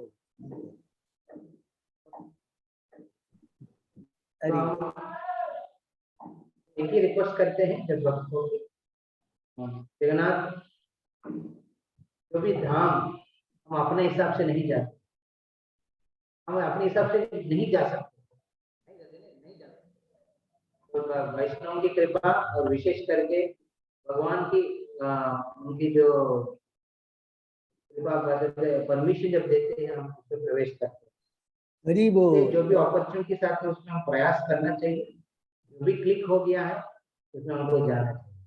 जैसे प्रभु जी कह रहे थे कि आप ट्रेन टिकट कर लीजिए, जो भी वक्त अभी ट्रेन टिकट कर लिया वो लोग एक स्टेप किया, अभी दूसरा स्टेप भगवान से बचाए, उस समय तक हम लोग वहां पे प्रवेश कर रहे कि नहीं, जितना आतुरता हम दिखाएंगे उतना भगवान भी रेसिप्रोकेट करेंगे।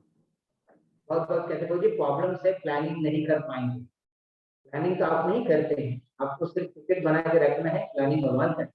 हरि बोल। हरि बोल। बेसिस में हम थोड़ा कैंसिलेशन फी भरना पड़ेगा। तो बहुत कुछ करिए सब।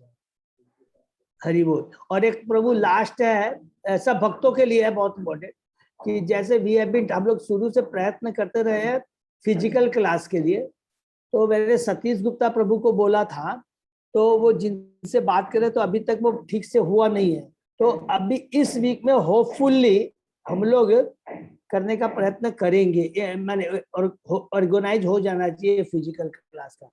और हम लोग का, सब लोगों का, जैसे प्रभु जी के सब लोगों की इच्छा है कि हम लोग एक बार फिजिकल क्लास एक बार हो जाए तो फिर रेगुलर उसी हिसाब से महीने में एक बार फिजिकल क्लास ही करेंगे। है? तो जैसे भी हो जाएगा, वेन्यू फाइनल हो जाएगा तो सबको खबर कर, ठीक है? हरि बोल। हरि बोल। प्रभु और कोई कुछ आपकी तरफ से? तो यही विधान है। ओके प्रभु, थैंक यू। हरे कृष्णा प्रभु। बहुत एक बार सब लोग सब लोग अनम्यूट होकर के हरे कृष्ण महामंत्र बोलेंगे प्लीज सब लोग। हरे हरे कृष्ण हरे कृष्ण हरे कृष्ण हरे हरे हरे राम राम राम हरे हरे हरे राम राम हरे कृष्ण कृष्ण हरे राम राम राम दंडवत प्रणाम प्रभु जी। प्रणाम प्रभु जी प्रणाम। वैष्णवेभ्यो नमो नमः। अनंत कोटि वृंद की वैष्णव ठाकुर की जगत गुरु श्रील प्रभुपाद की जय गौर प्रेमानंदे।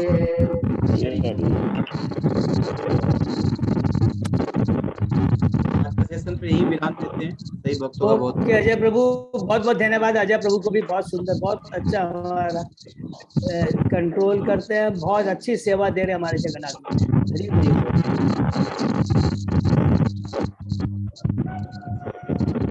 विराम दे रहे हैं।